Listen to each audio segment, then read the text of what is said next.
दोस्तों स्वागत है आप सब लोगों का इस चैनल के एक और नए वीडियो में। सोशल मीडिया की खबरें, कुछ ट्रेंडिंग और बाकी की खबरों को आप ट्रेंडिंग डेफिनेटली यहां पर करवा ही दोगे। सो बिना किसी देरी के शुरुआत करना चाहता हूं बीजेपी के टप्पू के साथ। वैसे तो कांग्रेस का पप्पू ये, कांग्रेस का पप्पू वो, बीजेपी वाले सुबह शाम ये बोलते रहते हैं, लेकिन इनके अपने पास भी एक टप्पू है, एक ऐसा हीरा है जो कि जब बाहर निकलता है तो भाई बहुत ज्यादा उसकी हंसी, बहुत ज्यादा उसकी मजाक उड़ती है। इनका नाम है अमित शाह के बेटे जय शाह, और आज सुबह से इनकी एक फोटो बहुत ज्यादा वायरल हो रही है, जहां पर एक कवर मैगजीन पे इनकी फोटो छपी है। क्वालिफिकेशन क्या है, क्या इनकी काबिलियत है, घंटा कुछ भी नहीं, लेकिन कवर मैगजीन पे भाई साहब की फोटो छपी है। फोटो जरा देख लीजिए स्क्रीन के ऊपर। हेलो मैगजीन पे यहां जहां पर अनिल कपूर की फोटो है, माधुरी दीक्षित की फोटो है, रानी मुखर्जी की फोटो है, काजोल की फोटो है, सबके पास कोई ना कोई क्वालिफिकेशन है, कोई बहुत बड़ा एक्टर है, कोई एक्ट्रेस है, कई कई अवार्ड्स इन्होंने जीते हुए हैं, काफी सारी अच्छी परफॉर्मेंसेस इन्होंने दी हैं। लेकिन टप्पू भाई साहब ने क्या किया है, टप्पू भाई साहब ने यहां पर एक वीडियो बनाई थी जहां पर ये टेलीप्रॉम्प्टर में देखकर भी इंग्लिश नहीं बोल पा रहे थे। याद है आपको, या फिर दिखाऊं आपको एक बार?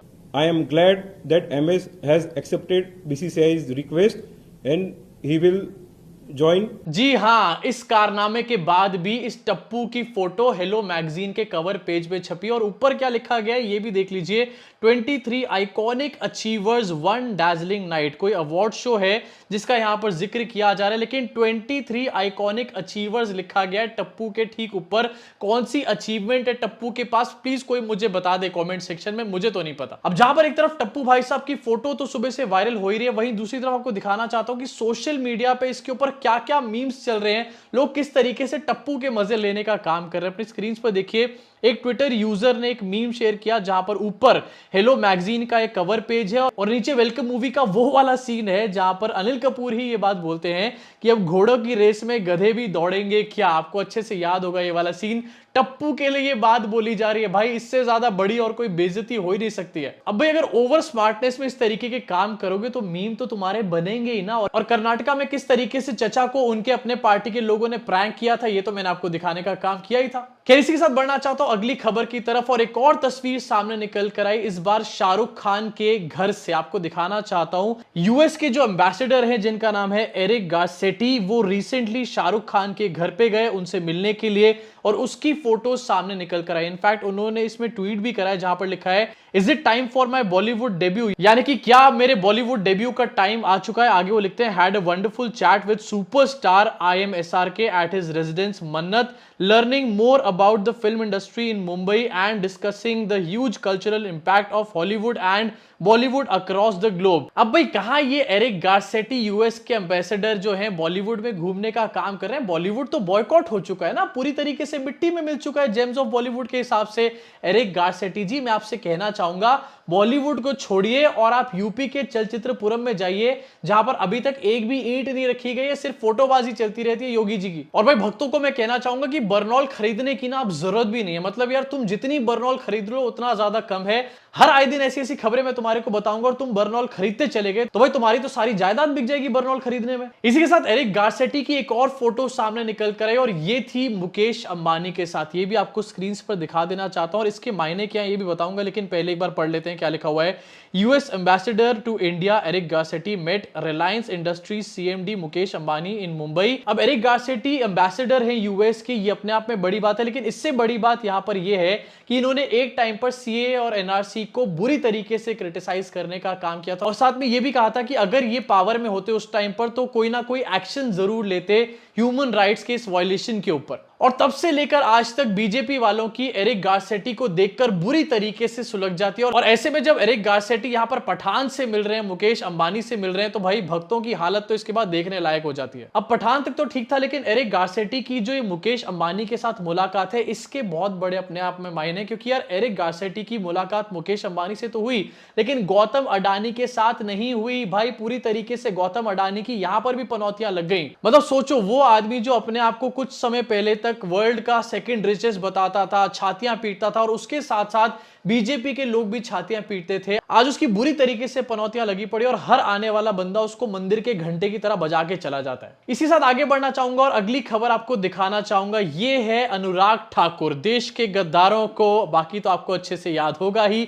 अनुराग ठाकुर का एक बयान सामने निकल कर आया जहां पर उन्होंने कहा है कि रिसेंटली वो सुंदर पिचाई जो कि गूगल के सीईओ हैं उनसे एक इवेंट पे मिले और सुंदर पिचाई ने बोला कि मुझे हर जगह वैक्सीन का सर्टिफिकेट की हार्ड कॉपी लेके घूमना पड़ता है। एक पेपर दिखाया और उन्होंने साथ में यह भी कहा कि भाई इंडिया तो कितना ग्रेट है कि हर गरीब आदमी के फोन में उसके वैक्सीनेशन का फोटो है उसके पास, और कितना ग्रेट काम हुआ है इंडिया के अंदर। ये सब बातें सुंदर पिचाई ने अनुराग ठाकुर को बोली, अनुराग ठाकुर के हिसाब से। अब भाई सबसे बड़ी बात तो निकलकर यहां पर आती कि जो लोग हर चीज में फोटोबाजी करते हैं, सुंदर पिचाई से मिलने के बाद उन्होंने फोटो नहीं खिंचवाई, ऐसा क्या हो सकता है कभी? डेफिनेटली नहीं। इसी के साथ सुंदर पिचाई से भी एक सवाल पूछना चाहूंगा, अगर वो इनसे सच में मिले हैं और ये बातें हुई हैं, तो क्या सुंदर पिचाई जी आप ऐसे आदमी के साथ अपना कोई एसोसिएशन दिखाना चाहते हैं, जोड़ना चाहते हैं, जो कि अपने देश की माइनॉरिटी के ऊपर गोली मारो के नारे लगाता है? बताइए मुझे। क्योंकि यार डेफिनेटली अगर ये बात सच है और गूगल के सीईओ ने इनसे मुलाकात करी है और इतनी बातें करी है, तो ये अपने आप में बहुत बड़ा चिंता का विषय है। क्या गूगल सच में ऐसे लोगों के साथ अपना एसोसिएशन बनाना या फिर दिखाने की कोशिश कर रहा है? इसी के साथ आगे बढ़ना चाहूंगा और विश्व गुरु के इंटरनेशनल डंके के बारे में भी यहां पर बात करना चाहूंगा। एक खबर आपको दिखाता हूं आपकी स्क्रीन के ऊपर।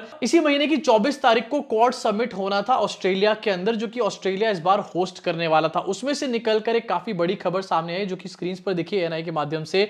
Australia cancels quad meeting in Sydney after US president Joe Biden postponed his trip to Australia due to debt ceiling negotiations in Washington. Australian PM Anthony Albanese said the leaders of Australia, US, India and Japan would instead meet at the G7 summit in Japan this weekend. अब भाई ये खबर अपने आप में बहुत ज्यादा important इसलिए क्योंकि यहां जो बाइडेन की वजह से पूरा क्वाड समिट जो है उसकी मीटिंग को कैंसिल कर दिया गया। लेकिन इंडिया की मीडिया आपको क्या दिखाती है? बार बार नरेंद्र मोदी के पीछे सारे वर्ल्ड लीडर्स दौड़ने का काम कर रहे हैं, जो बाइडेन भी उनके पीछे भाग रहे हैं। लेकिन देखने को यहां पर कुछ और ही मिल रहा है। जो बाइडेन की वजह से क्वाड मीटिंग कैंसिल हो चुकी है, लेकिन कई बार ऐसा हो चुका है कि नरेंद्र मोदी ऐसी मीटिंग्स में नहीं जा पाते, लेकिन उस टाइम पर कोई भी मीटिंग कैंसिल नहीं करी जाती। अब इससे साफ पता चलता है कि विश्व गुरु का इंटरनेशनल डंका बज रहा है या फिर हर जगह लंका लग रही है। वैसे इसके साथ एक खुशी की बात यह भी है कि G7 समिट होने वाला है और इसी वीकेंड पे होने वाला है, जहां पर मोदी जी डेफिनेटली जापान जाएंगे और वर्ल्ड लीडर्स से मिलने का काम करेंगे। और उसमें से कोई फनी मोमेंट निकलकर ना सामने आए, कोई कंटेंट सामने निकलकर ना आए, ऐसा हो ही नहीं सकता। मतलब भाई यहां पर बुरी तरीके से इंटरनेशनल फजीयतें देखने को मिलेंगी और पूरी तरीके से मजा आ जाएगा, वीकेंड बन जाएगा हमारा। तो इसी के साथ बढ़ना चाहता हूं अगली खबर की तरफ। ये भी इंटरनेशनल लंका का ही आप एक पार्ट बांध सकते हैं। रिसेंटली पता चला कि यूएसए के अंदर मोदी जी के खिलाफ एक प्रोटेस्ट चल रहा है। मणिपुर के जो कुकी ट्राइब के लोग हैं, जिनको इस टाइम पर बुरी तरीके से टारगेट किया जा रहा है मणिपुर में, वो लोग इस टाइम पर मोदी जी के अगेंस्ट अमेरिका में एक प्रोटेस्ट कर रहे हैं। सोचिए, इंडिया में इसके बारे में मीडिया बात करके राजी नहीं है, लेकिन अमेरिका में इसके ऊपर प्रोटेस्ट हो रहे हैं। और भाई साहब, विश्व गुरु का यहां पर भी इंटरनेशनल डंका बज रहा है। लेकिन भाई कुकी ट्राइब के लोग ना काफी ज्यादा इनोसेंट हैं, काफी शरीफ टाइप के लोग हैं। शायद इनको नहीं पता कि नरेंद्र मोदी जो आज तक बड़े से बड़े मैटर के ऊपर चुप हैं, कुछ नहीं बोले आज तक, वो इस मैटर के ऊपर क्या कभी कुछ बोलेंगे? वैसे ये ट्राइब के लोग इसलिए इस टाइम पर प्रोटेस्ट कर रहे हैं मोदी जी के अगेंस्ट, क्योंकि मोदी जी की अपनी बीजेपी की सरकार है मणिपुर के अंदर, और वो सरकार वहां पर जो पूरे दंगे फैल रहे हैं इस टाइम पर, या फिर जो टारगेटिंग करी जा रही है कुकी क्रिश्चियंस के ऊपर,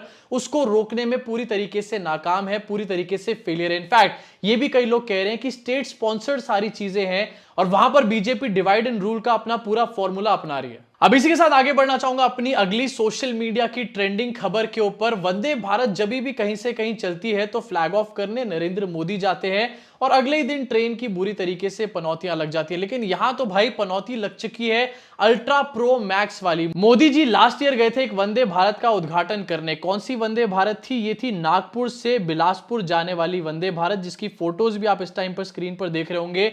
इसकी पनौतियां तो लगी, लेकिन भाई अल्ट्रा प्रो मैक्स वाली पनौतियां लगी। आज पता चला है कि ये वाली वंदे भारत को डिसकंटिन्यू कर दिया गया है। जी हां, और वो भी इसलिए क्योंकि बहुत ज्यादा लोग इसकी टिकट ही नहीं खरीद रहे थे। भाई इससे ज्यादा बड़ी पनौती आखिरकार और क्या हो सकती है ट्रेन के ऊपर? मतलब एक गाड़ी नहीं, एक ट्रक नहीं, एक बस नहीं, पूरी की पूरी ट्रेन पे पनौती लगा दी भाई, इतनी बड़ी वाली।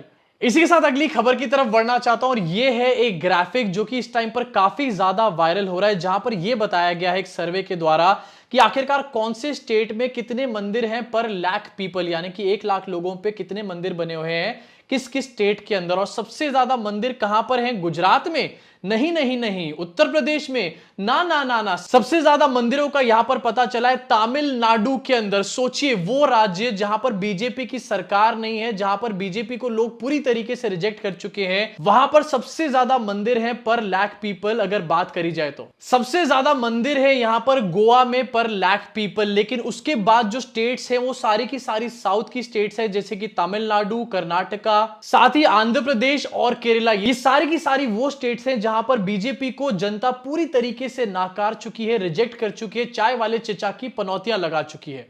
इसका मतलब अगर देखा जाए तो पूरी तरीके से साफ है, जहां पर सबसे ज्यादा मंदिर हैं और जहां पर सबसे ज्यादा लोग रिलीजन को प्रैक्टिस करते हैं, हिंदू लोग रिलीजन को प्रैक्टिस करते हैं, वहां के लोग बीजेपी को पूरी तरीके से रिजेक्ट कर देते हैं। यानी कि एक्चुअली में जो लोग हिंदू धर्म के हैं, हिंदू धर्म को फॉलो करते हैं रिलीजियसली पूरी तरीके से, वो बीजेपी को बिल्कुल भी पसंद नहीं करते। और ये है असली चाय वाली चचा की पनौतियां। इसी के साथ जाते जाते एक ट्रेंडिंग वीडियो आपको दिखाना चाहता हूं। यहां पर एक परम ज्ञान सुनिए, ये है गिरिराज सिंह, जो कि बीजेपी के एक बड़े नेता हैं।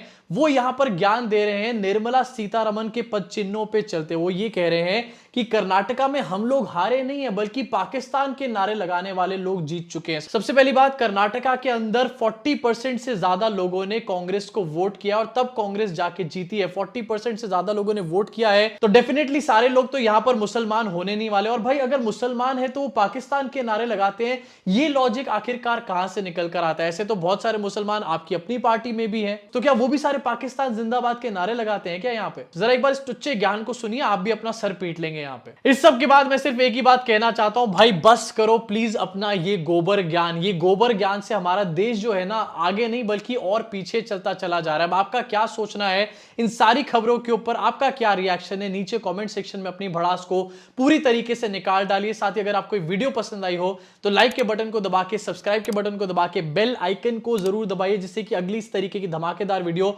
आप तक पहुंच पाए, चाय वाले चचा की पनौतियां आप तक पहुंच पाए बिना किसी देरी के। मैं आपसे मुलाकात करूंगा इस चैनल के अगले वीडियो में।